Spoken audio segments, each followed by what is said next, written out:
شروع اللہ کا نام لے کر جو بڑا مہربان نہایت رحم والا ہے۔ سچ مچ ہونے والی، وہ سچ مچ ہونے والی کیا ہے؟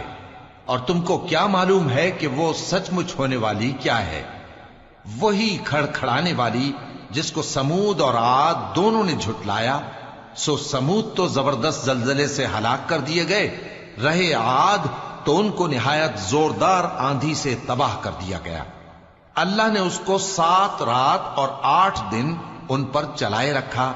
تو اے مخاطب، تو ان لوگوں کو اس میں اس طرح گرے ہوئے دیکھتا جیسے کھجوروں کے کھوکھلے تنے، پھر کیا تو ان میں سے کسی کو بھی باقی دیکھتا ہے؟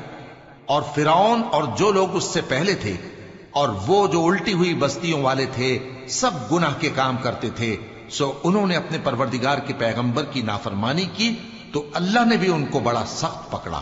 جب پانی طغیانی پر آیا تو ہم نے تم لوگوں کو کشتی میں سوار کر لیا تاکہ اس کو تمہارے لیے یادگار بنائیں اور یاد رکھنے والے کان اسے یاد رکھیں۔ پھر جب سور میں ایک بار پھونک مار دی جائے گی اور زمین اور پہاڑ دونوں اٹھا لیے جائیں گے، پھر ایک بار ہی توڑ پھوڑ کر برابر کر دیے جائیں گے، تو اس روز ہو پڑنے والی یعنی قیامت ہو پڑے گی، اور آسمان پھٹ جائے گا تو وہ اس دن کمزور ہوگا، اور فرشتے اس کے کناروں پر ہوں گے، اور تمہارے پروردگار کے عرش کو اس روز 8 فرشتے اپنے اوپر اٹھائے ہوں گے۔ اس روز تم لوگ سب پیش کیے جاؤ گے اس طرح کہ تمہاری کوئی پوشیدہ بات چھپی نہ رہے گی۔ اب جس کا اعمال نامہ اس کے داہنے ہاتھ میں دیا جائے گا، وہ دوسروں سے کہے گا کہ لیجئے میرا نامہ اعمال پڑھیے، مجھے یقین تھا کہ مجھ کو میرا حساب کتاب ضرور ملے گا۔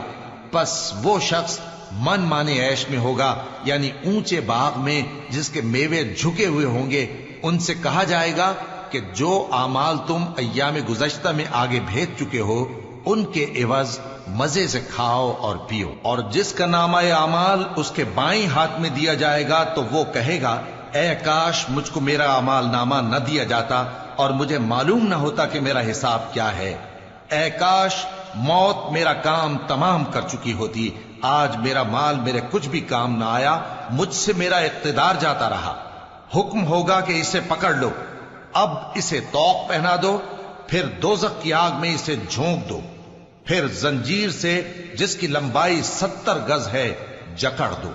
یہ نہ تو اللہ عظمت والے پر ایمان لاتا تھا اور نہ فقیر کے کھانا کھلانے کی ترغیب دیتا تھا، سو آج اس کا بھی یہاں کوئی دوست نہیں اور نہ اس کے لیے کوئی کھانا ہے سوائے زخموں کے دھون کے، جس کو گناہگاروں کے سوا کوئی نہیں کھائے گا۔ سو میں ان چیزوں کی قسم کھاتا ہوں جو تم کو نظر آتی ہیں اور ان کی جو تمہیں نظر نہیں آتی، کہ یہ قرآن ایک معزز فرشتے کا پہنچایا ہوا کلام ہے، اور یہ کسی شاعر کا کلام نہیں، مگر تم لوگ بہت ہی کم ایمان لاتے ہو، اور نہ کسی کاہن کا قول ہے، لیکن تم لوگ بہت ہی کم غور و فکر کرتے ہو۔